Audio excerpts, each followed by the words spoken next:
paz do Senhor, meus irmãos e minhas irmãs.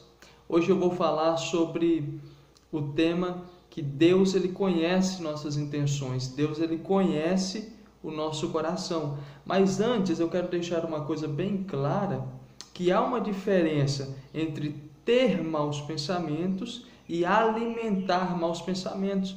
Há um provérbio bem conhecido que diz que é inevitável que os pássaros voem sobre a nossa cabeça, mas nós temos a opção de impedir que eles façam ninho.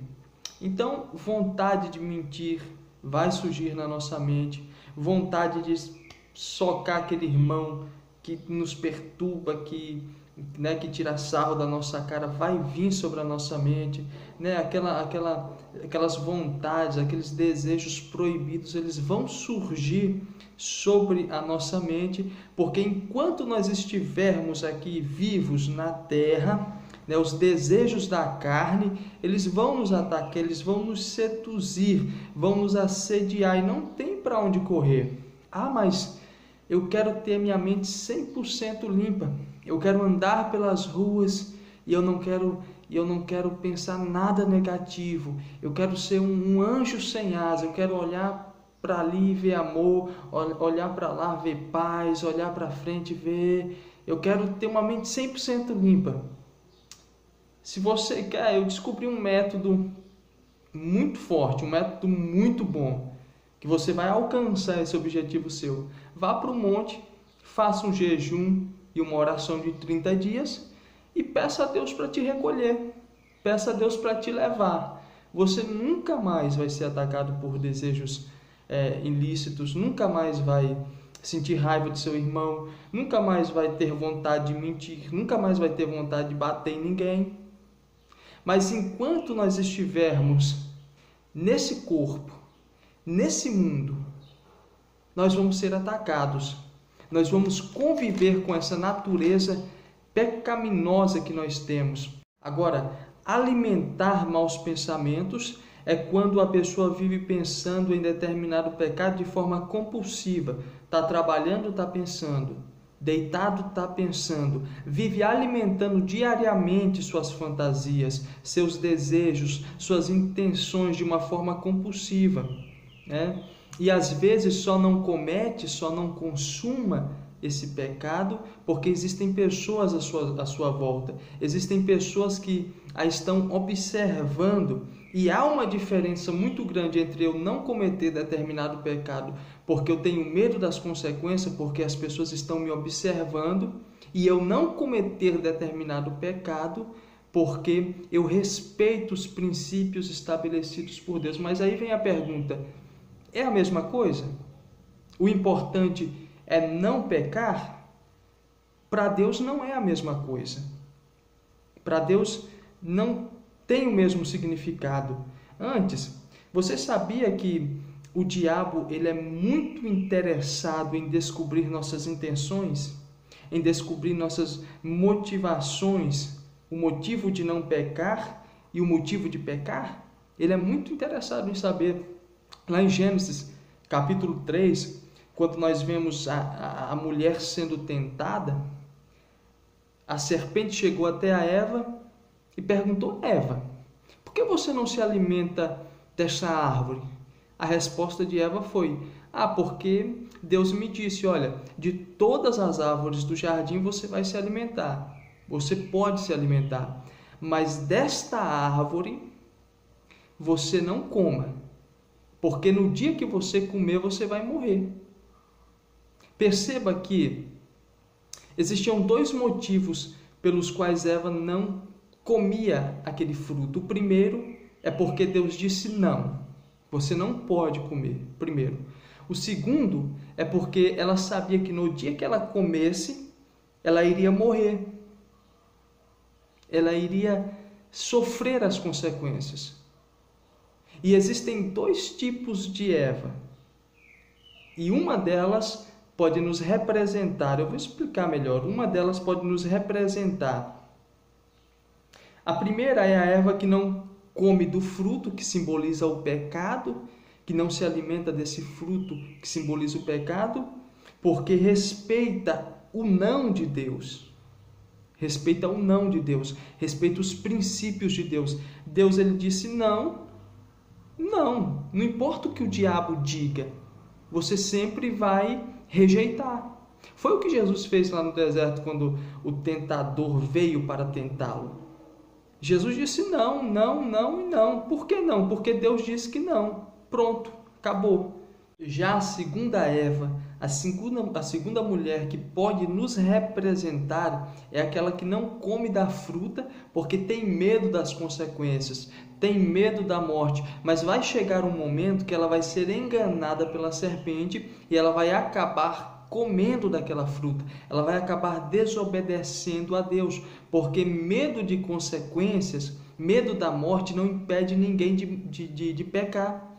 Se fosse assim, ninguém matava, ninguém roubava, ninguém traía. Se as pessoas não pecassem por medo das consequências, nos Estados Unidos, com a pena de morte, ninguém matava mais, ninguém roubava mais, porque lá tem pena de morte. Mesmo assim, o crime não acabou, o crime não parou. Agora, quando o homem e a mulher passam a ter temor de Deus na vida, passa a respeitar o não de Deus, ele obedece. Ele consegue obedecer a Deus quando ele tem temor, quando ele respeita o não de Deus. Outro exemplo bem conhecido é Jó, capítulo 1, versículo 1. Havia um homem na terra de Uz chamado Jó, homem íntegro, reto, temente a Deus e que se desviava do mal. Deus conhecia tanto o coração de Jó, conhecia tanto a sinceridade do coração de Jó, que o próprio Deus se gabava dele. Tanto é que Deus pergunta a Satanás: você viu o meu servo Jó? Homem íntegro, reto, temente a Deus e que se desvia do mal. Deus, ele conhecia o coração de Jó. Deus, ele conhecia as intenções do coração de Jó, que eram sinceras e verdadeiras. Satanás, para o atacar, para conhecer as intenções de Jó, conhecer as motivações de Jó, vai dizer a Deus: olha, Jó, ele só te serve, ele só te obedece, ele só é fiel porque ele recebe riquezas, ele tem fazendas, ele tem saúde. Ele só está te obedecendo por interesses, para receber algo em troca. Mas Deus conhecia o coração de Jó. Aí Satanás disse: toma tudo o que ele tem, toma tudo, fazenda, saúde, filhos, e verás se ele vai continuar te obedecendo, e verás as verdadeiras motivações dele. A Bíblia diz que Jó perdeu fazendas, perdeu filhos, perdeu saúde, perdeu amigos, perdeu a vontade de viver, mas não deixou de obedecer a Deus, não blasfemou, não deixou de ser fiel, de ser temente a Deus, porque Jó obedecia a Deus não por interesses, nem por causa de riquezas, e nem por causa do que as pessoas pensavam dele, mas porque ele temia a Deus de verdade, porque ele respeitava os princípios estabelecidos por Deus, ele respeitava o não de Deus, respeitava e temia a Deus. Um outro exemplo bem conhecido é José do Egito, está registrado lá em Gênesis capítulo 39, a partir do versículo 7, a mulher de Potifar, sozinha em casa, chama José e diz: olha, deita-te comigo. José poderia ter pensado: já que eu estou sozinho, ninguém está me vendo, ninguém está me observando, o meu Senhor não está em casa, eu vou ceder, eu vou me deitar com ela. Ninguém está vendo mesmo. Mas não, a atitude de José foi diferente. Ele disse: não, ninguém está vendo, mas eu não vou me deitar contigo, porque eu não vou desobedecer o meu Deus, eu não vou desrespeitar os princípios de meu Deus. Quando estamos longe, quando ninguém está nos observando, nos vendo, qual é o nosso comportamento? Quais são as nossas atitudes quando estamos sozinhos com a mulher de Potifar, que representa as tentações, que representa o pecado?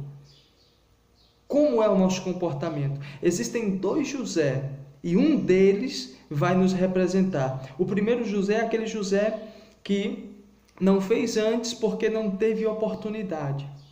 Não fez antes porque as pessoas o estavam observando, porque havia testemunhas em volta dele. O primeiro José é aquele que tem medo da opinião das pessoas, tem medo das consequências, tem medo de dormir no sofá, tem medo de ser expulso de casa, tem medo do namorado, tem medo da namorada, tem medo de ser disciplinado pelo pastor, de perder o respeito que o pastor tem por ele, tem medo, de sofrer as consequências. Esse é o primeiro José, que só não fez porque não teve oportunidades, só não fez porque tem medo da opinião das pessoas, mas chega um momento que ele pensa, já que ninguém está vendo, já que ninguém está me observando, já que não existem testemunhas, vamos lá, vamos ceder à tentação. E ele vai e desobedece a Deus, ele vai e não respeita os princípios de Deus. Esse é o José que não está nem aí para Deus. Esse é o José que não tem temor de Deus. Já o segundo José é aquele que não fez e não faz porque respeita os princípios de Deus. Foi o caso de José do Egito. Ninguém estava vendo, não havia ninguém por perto, só ele e a mulher de Potifar, mas ele não fez porque ele respeitava os princípios de Deus, ele respeitava o Deus dele. Esse é o José que gosta de agradar a Deus. Esse é o José que tem medo de perder a presença de Deus, de perder a comunhão com Deus, de perder o respeito de Deus. 2h da manhã, ninguém está vendo, mas ele não acessa determinado site, imoral, porque ele sabe que Deus está vendo, ele sabe que vai ofender a santidade de Deus, ele sabe que vai perder a comunhão com Deus. Esse é um José que tem temor de Deus. E existem dois tipos de José: o José que faz as escondidas e o José que respeita Deus, que teme a Deus e não cede às tentações. Qual deles nos representa? Qual deles te representa? Voltando lá em Jó, há também dois tipos de Jó, e um deles vai nos representar.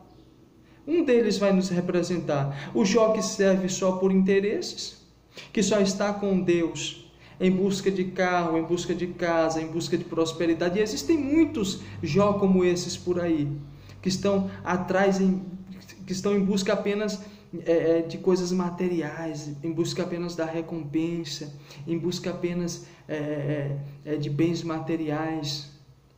E existe o Jó que serve a Deus não pelo que ele tem, mas pelo que ele é.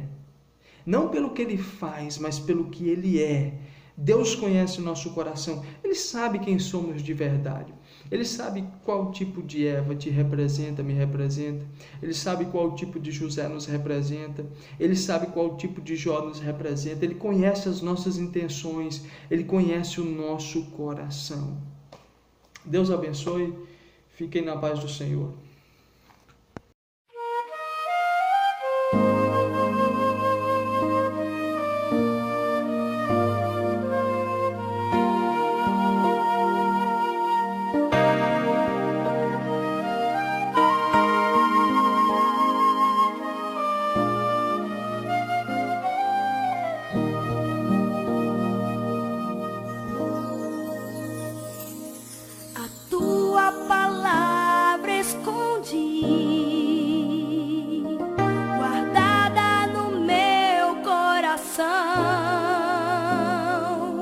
Pra eu não pecar contra ti, Senhor.